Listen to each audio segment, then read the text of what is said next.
Now that's a name.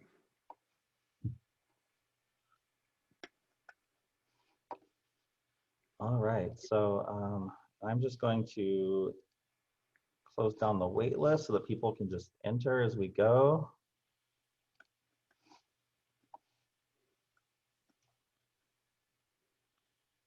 Okay, and we're going to get the interview started. If anyone else shows up, we can talk to them later. Zara, if you have questions, you can put them in the chat, or we can try to take questions later on. So we have J Torres here with us, all the way from sunny Canada right now. Yep. And Jay, how about you tell us a little bit about yourself and maybe your background in graphic novels, something. Sure. I write graphic novels and all kinds of different comic books. I've been doing it for 15 to 20 years now. Most people know me from my work at, I guess, at DC, like on Teen Titans Go, Batman, the Brave and the Bold. Some people know me from my work at Oni, which is like my own creations, my own characters, like Robots and the Mighty Zodiac. My latest graphic novel is this one. Actually, you can see it over my shoulder, Planet Hockey, which is published by Scholastic Canada. And just before that, Lola, no, this side, yep, there we go. Lola Ghost Story was re-released for its 10th anniversary. Yeah, I mean, that's me. I've done a little bit of work in animation, a little bit of work in television.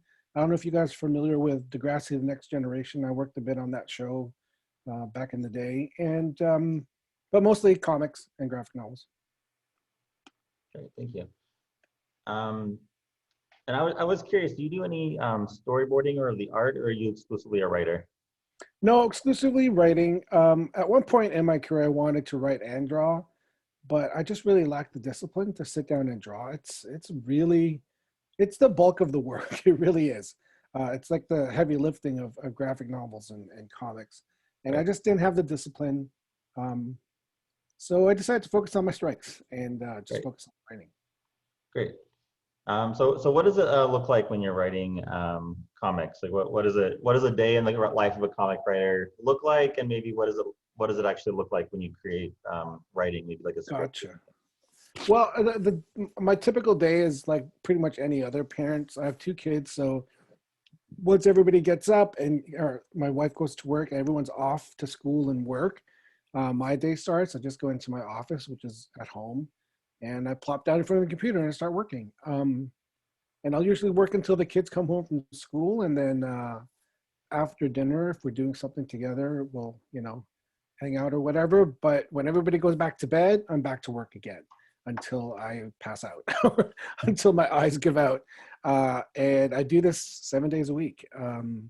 It's one of the interesting things about, I'm a freelancer, like I'm not contracted with any particular company.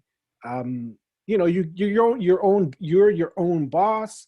You get to make your own hours, but at the same time, you're probably always working because it's part of the gig.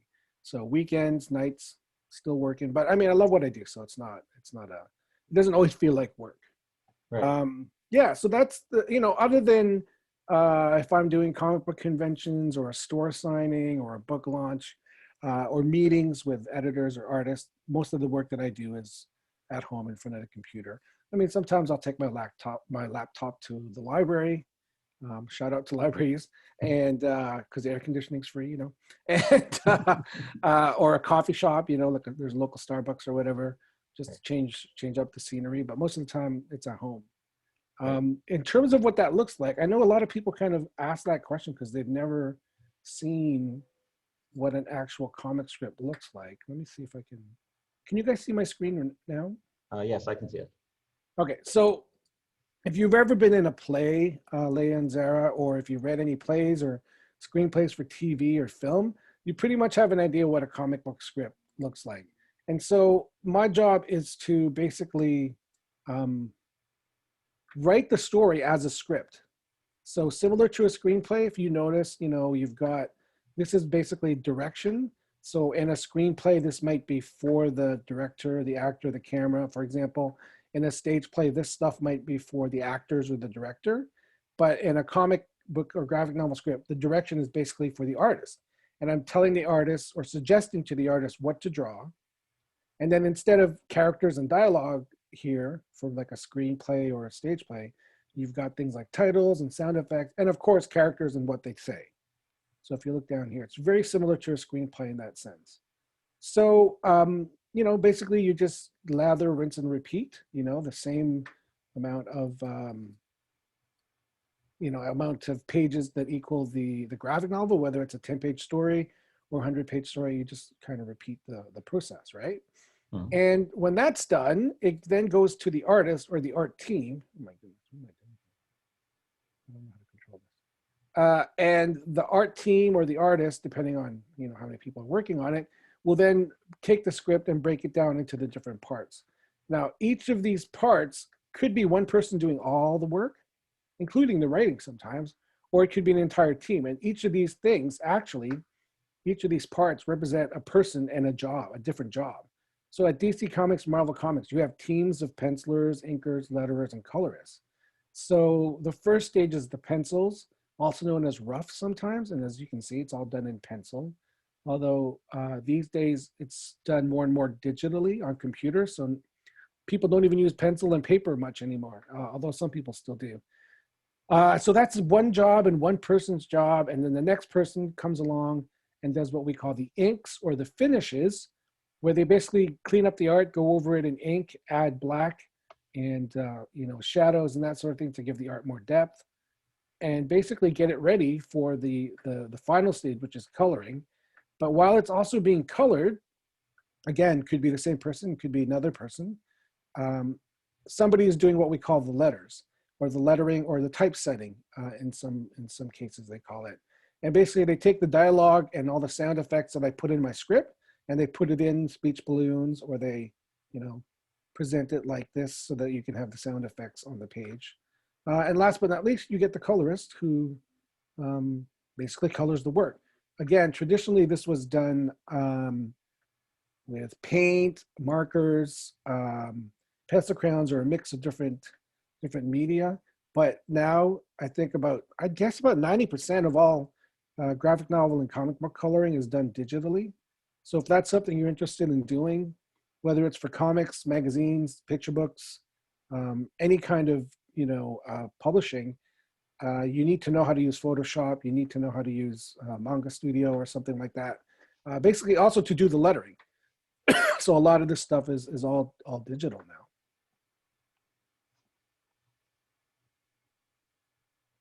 So yeah, so that's basically it. The script looks very similar to a play or a screenplay, and the artwork gets broken down into 3, 4, or 5 different parts depending on who's doing it. Like a Marvel and DC comic, comes out every month. You need a team of 4, 5, 6 people to produce that. Otherwise, you're going to be late. For graphic novels, sometimes it's basically a team of 2, maybe 3, and it'll take anywhere from a month to a year to accomplish, right, to finish. So when you're working on your own smaller company or your own specific thing, do you find your own artist, or do you sometimes get paired with an artist? A little bit of both. I mean, sometimes I come, an artist and I come together with an idea and say, hey, would you like to publish this? We've got an idea for a graphic novel or even a story for, Batman or whomever.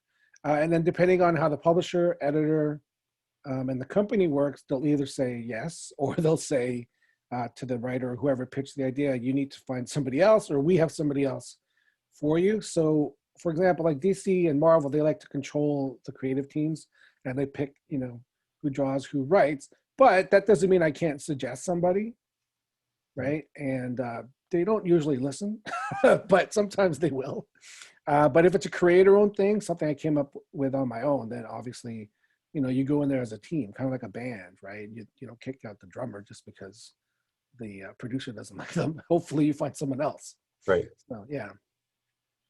Great. I was wondering if you could tell us about your first graphic novel, or something that resembled a graphic novel that you wrote, whether it was published or not, but something that you created. What was it like, or what was it about? So let me just say this. The very first thing I ever quote unquote published was a mini comic. Some people call it a zine, which is basically a homemade photocopied comic, which we Tim Levins, who's the artist of where am I here? Planet Hockey, right here. Right. We've known each other for a long time. We've known each other since senior year in high school. We didn't really get together and work until a couple of years after that, but we knew each other in high school or knew of each other. We weren't friends. But a few years later, we were kind of put together by a buddy of mine who was like, hey, you want to write comics and he wants to draw comics. Why don't you two get together? And it made sense. And so we put together a mini comic called Copybook Tales. And it was just like a story about us trying to break into the industry. It was like a comedy. And we made it ourselves, went to the library, photocopied it, folded it in half, stapled it, and then sold it for like $1. And went to comic conventions, went to any store that would take it up on consignment. And the smartest thing we ever did was we mailed it out to publishers and editors. And an editor in San Jose, over by you guys, Yeah. decided to publish it for us as a quote unquote real comic. And that was our start. I will say that it didn't make any money. It was like very few people read it. We probably spent more money to make it and to get it to like drive to conventions near us, whether it was Detroit or Montreal or Toronto, just to show it off and try to find fans, readers, and all that. But the good thing about that is that the people that did read it, a handful of them went on to become editors at other companies, including DC and Nickelodeon and Marvel. And because they remembered us and they liked our work, we would later get work that way. So, it's like the usual networking. And, if you're a band, you're going to start at the, local prom or the car dealership opening or whatever, Right. and then branch out from there, right? And maybe the person, someone's dad at the prom who's chaperoning is like a big shot DJ somewhere and gets you another opportunity, right? So that's basically what it was like for us. That's neat. So you've worked on some bigger name properties like DC. I saw you did a little bit of X-Men Unlimited. You wrote a lot of issues of Teen Titan Go, the comic. I was wondering, how does that compare, or what is it like working with those companies? I know you've talked about how there are a lot more people involved in creating the comic, but what is it like working with the bigger name like that? Well, I mean, for me, it was a lot of fun in the sense that I had the opportunity to work on some characters that I grew up loving, and like some of them were my favorite characters, like the Teen Titans. Although it's a different, style, different Right. version of the characters, it was still cool to be able to write those characters and work on Batman and the X-Men a little bit and so on. So from that aspect, it was kind of fun, right, to play in someone else's sandbox and to play with these characters, write stories for these characters that I grew up reading. But at the same time, it's very, what's the word I'm looking for? I mean, kind of constraining and a little bit confining creatively because you have to work sort of around certain parameters. Right. And I preferred working on DC's kids line, for example, because they left me alone and let me do like basically what I wanted to do with the characters and have fun with it. Anytime I crossed over to the DCU, it was always like, okay, well, if you want to write a Riddler story, we have to make sure the Riddler's still alive. Or if you want to write a story with Batgirl, we have to make sure you're writing the right Batgirl and it lines up with whatever continuity is going on at the time. Like I could tell you about some crazy, ridiculous editorial stuff that we had to go through because, the story connects to another title and then that series is late. So that kind of screws you guys and you have to change things up and whatever. And then, it's like an assembly line. And if one person messes up, then it affects everybody else. Right. Right. So in that sense, it's kind of frustrating. And it became kind of a bit of a grind for me. So I kind of retreated to the kid stuff. And then eventually I just started doing more and more graphic novels, which was more freeing creatively. But at the same time, it's a bigger risk financially. I mean, working on a monthly book was like a steady paycheck, if you will. Right. But doing graphic novels, you get these big gaps where you're not making any money because you still have to finish the graphic novel, which takes months. And then when you get paid, it takes even longer. You know what I mean? So you have to be good with money or do other jobs, little jobs here and there, like little stories wherever you can. which is basically what I've been doing for the last 5, 6, 7 years now, juggling freelance with the graphic novels and create our own stuff. Right. I saw some of your works are maybe semi-biographical or information, maybe some things that you've learned through sort of your own life experience or knowledge. Like Lola, I believe you had said well, I guess I can have you talk to us about where Lola came from, but how do you decide which parts to kind of use from your life and to put into a graphic novel, I guess? That's kind of a tough question. I mean, it basically, it all starts with an idea and a story, right? So for example, with Lola, a ghost story, which has a lot of Filipino folklore in it, it actually started with like stories that my aunts would tell me about, like spooky stuff that goes on in the Philippines, or stuff that they claim to have seen, Right. like ladies in white and goblins and trees and all this kind of stuff. And we got tons of stories about my grandmother on my dad's side, who apparently was psychic or had visions of ghosts and was a faith healer at one point. And so I just had all these, I'm like, okay, these are really cool stories, but how do you put them together? Or do I tell one short story, whatever. And then one day I just had this idea, okay, what if it's about this kid who goes back to the Philippines and then, experiences all this stuff. So it just happens like that, right? So you have all these ideas floating in your head, and it doesn't necessarily have to be, about me and my life, but any kind of ideas you have, and something comes along and makes you say, oh yeah, that's the way to enter the story. That's the way to present the story. It just so happens that a lot of times it kind of stems from me and my life experience and people around me. Like even some silly stuff that you may not assume comes from real life, like the robots up here on this side. Mhm. That was inspired by my kids when they were little. But you wouldn't know it unless, I told you the story that's where that came from. Right. So, it's just, I guess it's that adage that, when they say that you write what you know. So you kind of take what you know and you have fun with it and you come up with some cool comic stories, hopefully.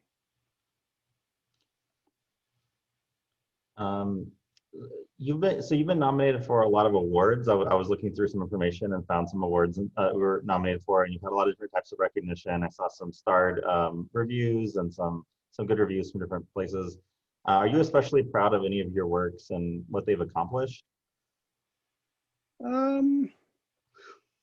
Yes and no. I mean, I don't want to sound vain in any way, but Right.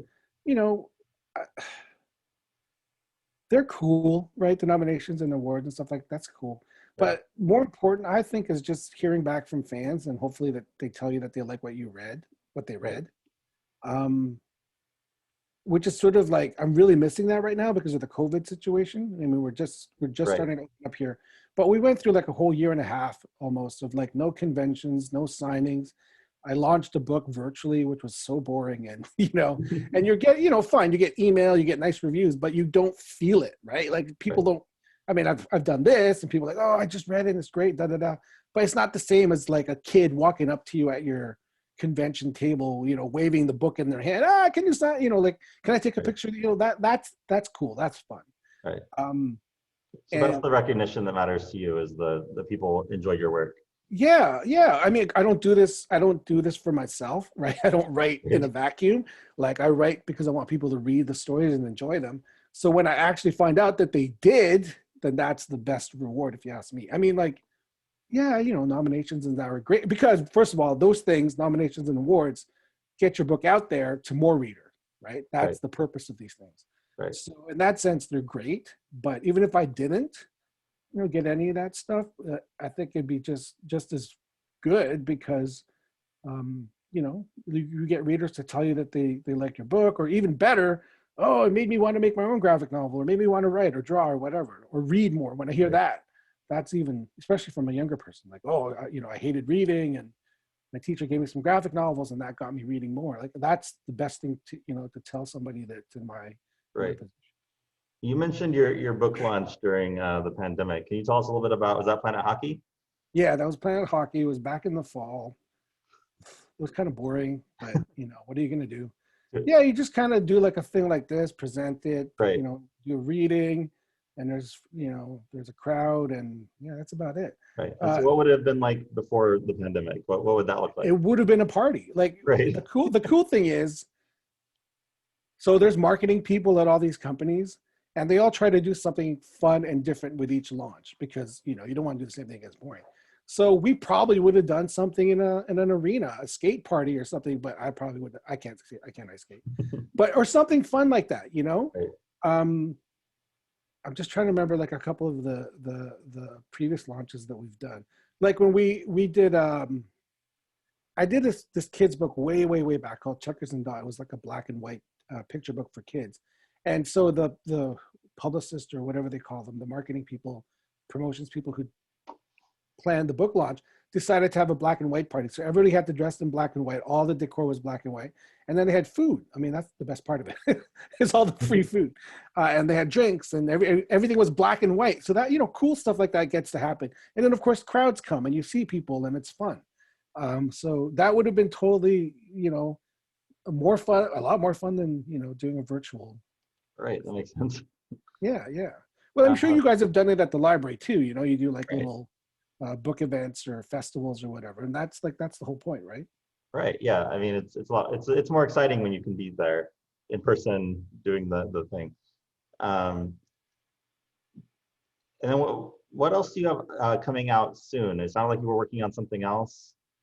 Well, okay. So right now I'm working on two things. I'm working on a sequel to Planet Hockey.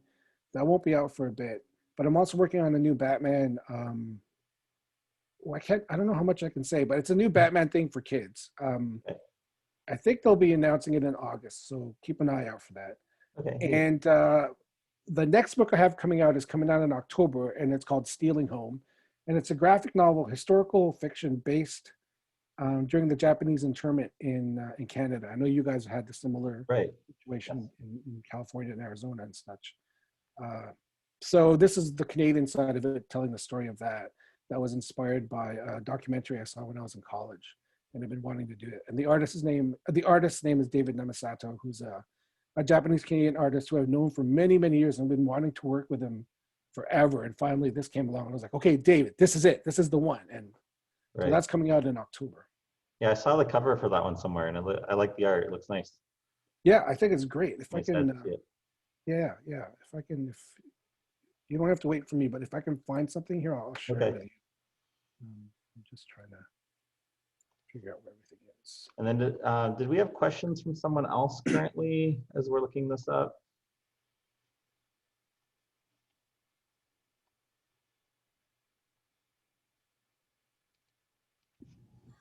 Maybe Leah or Sarah?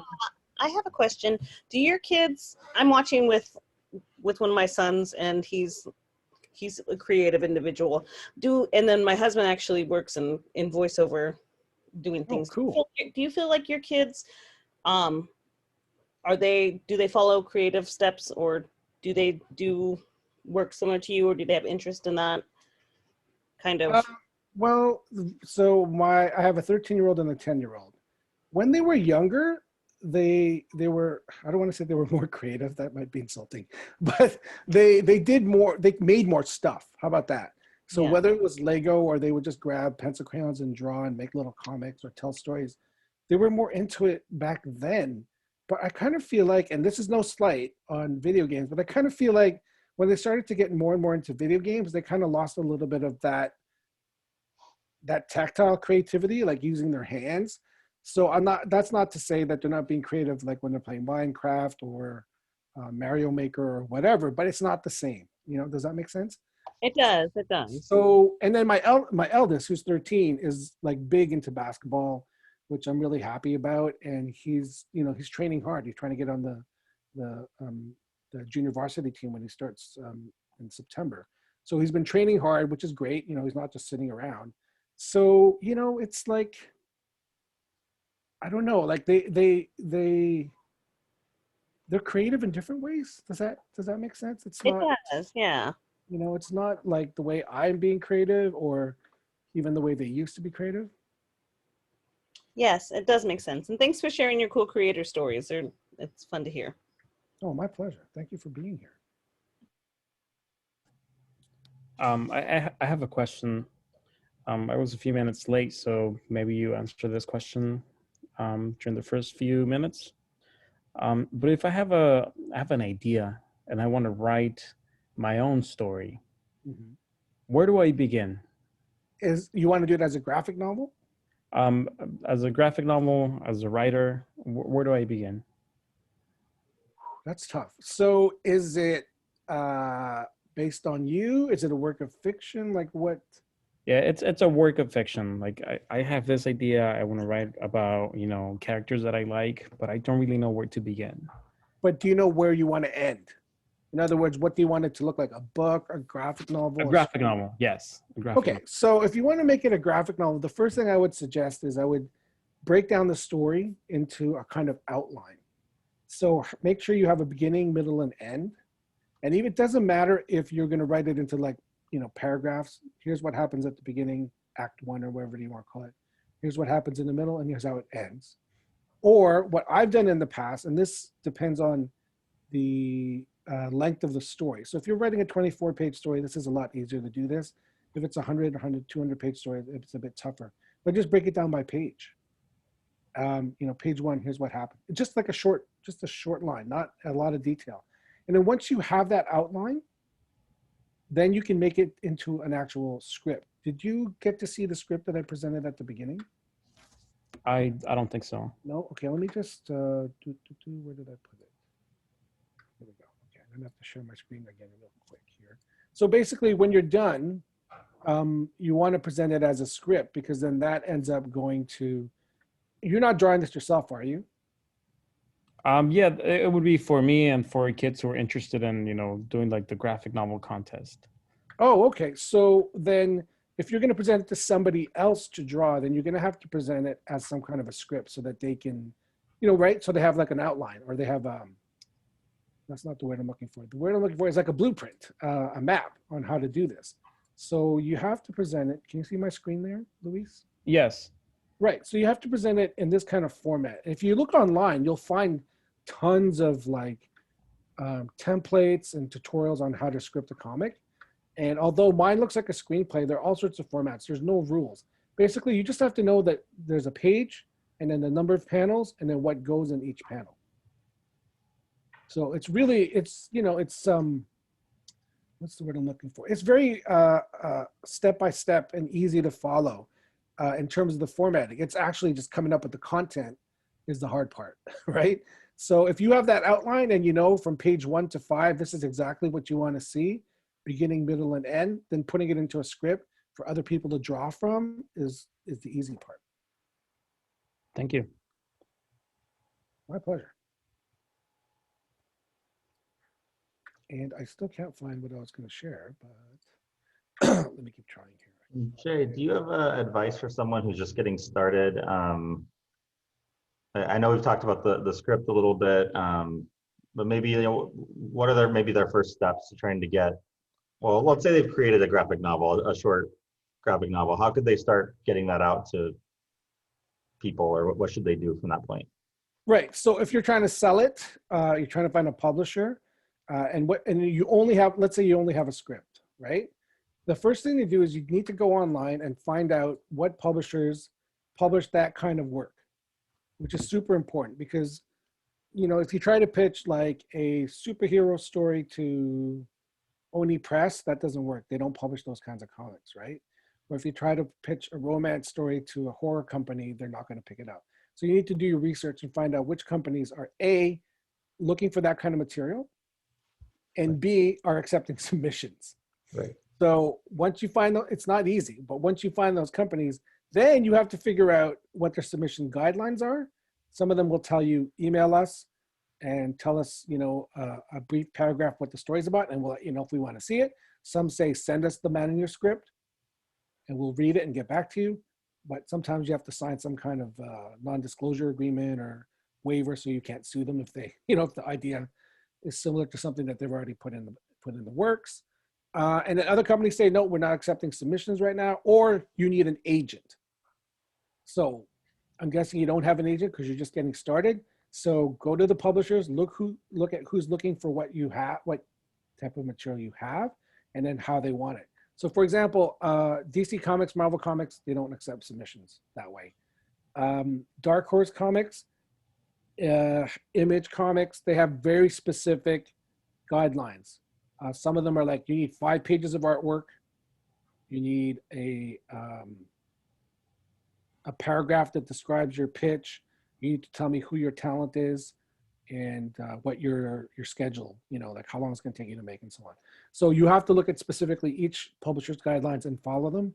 And you cross your fingers and you hope someone gets back to you. That's basically the way to do it. Again, it's not easy. It's like looking for a job, right? I mean, you got to fill out applications, put together a resume, knock on some doors. So yeah. Right. That's good advice. How about are there other avenues? Let's say you aren't able to get it to maybe a traditional publisher. Are there other avenues that you know of to maybe get your work seen?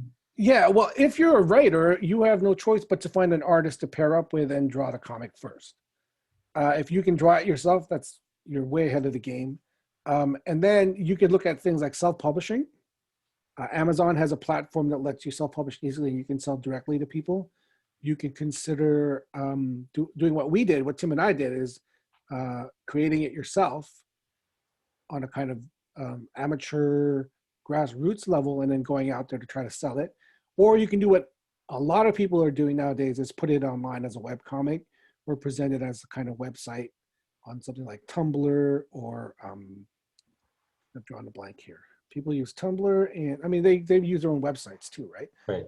And that's a way to get eyes on it. And if you're lucky, some of the eyes on it will be publishers and editors who want to see more or want to see you give them a proper proposal. I know a lot of people who presented an entire story online, either 1 page a day, 1 page a week, and then at the end of it, after they publish, 100 pages, 200 pages, someone's come along and said, "Hey, do you want me to put that out for you as a book?" Right.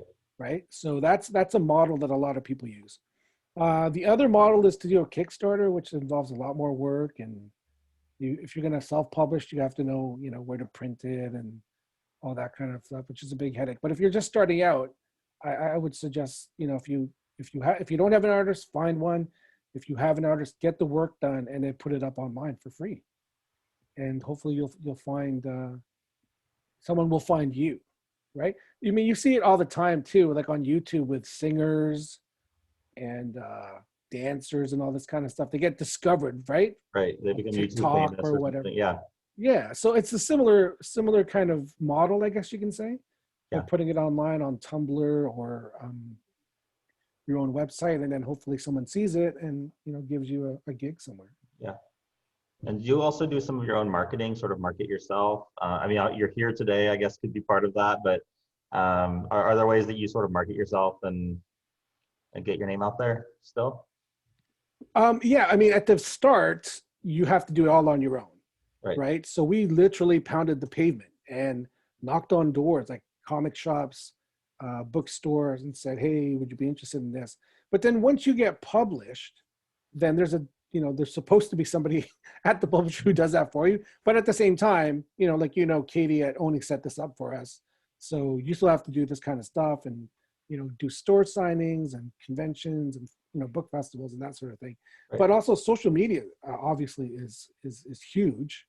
I mean, if we had that 10 years ago, even 20 years ago when I was first starting out or whatever, it would be a totally different market right now, but it's huge. Like, when Tim and I started and put out that first mini comic, we made like 50 to 100 copies. And out of those 50, 100 copies, maybe half got into the hands of people. But if we published that online, you'd get like 200, 300, 400, maybe thousands of eyes on it within the week. Or if you're lucky, something goes viral and all, right? Right. So it's a game changer for sure. And it's something that people should exploit if they can. Great. I'm just checking, do we have some other questions?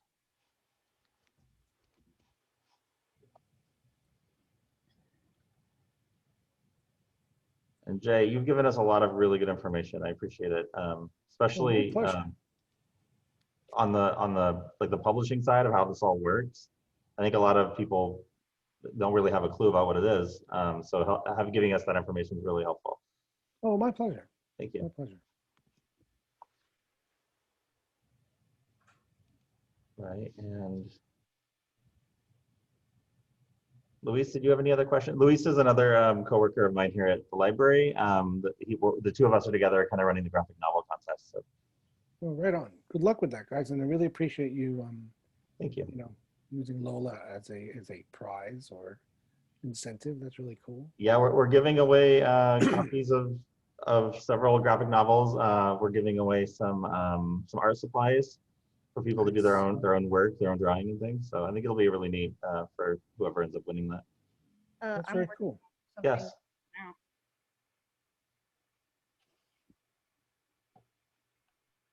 Sorry, can you repeat that? I'm working on something for that contest now, actually. Great, I'm really excited about it. You want to tell us anything about it? You don't have to. But I'm excited to see it. Thanks. Yeah, good luck with that. Good luck with that. And make sure you have fun while you're doing it, right? That's super important. If you're having fun, it'll come across in the work. I've judged graphic novel contests in the past, and you can tell when someone's like, putting some heart into it as opposed to like, I'm trying to win this contest, kind of thing. And it really shows.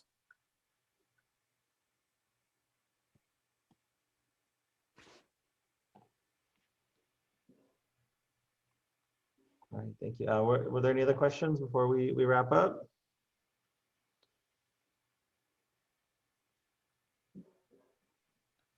Okay.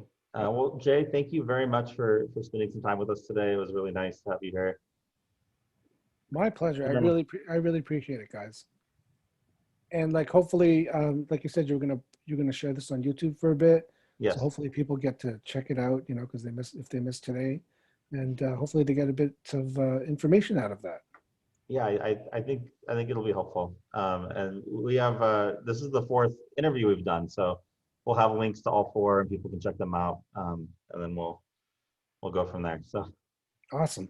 thank you very much. It was really good Yeah. talking. Thanks. Thank Jay. you. Good luck with the contest, everybody. Thank you. very much. Thank All you. right. Take care. Take care.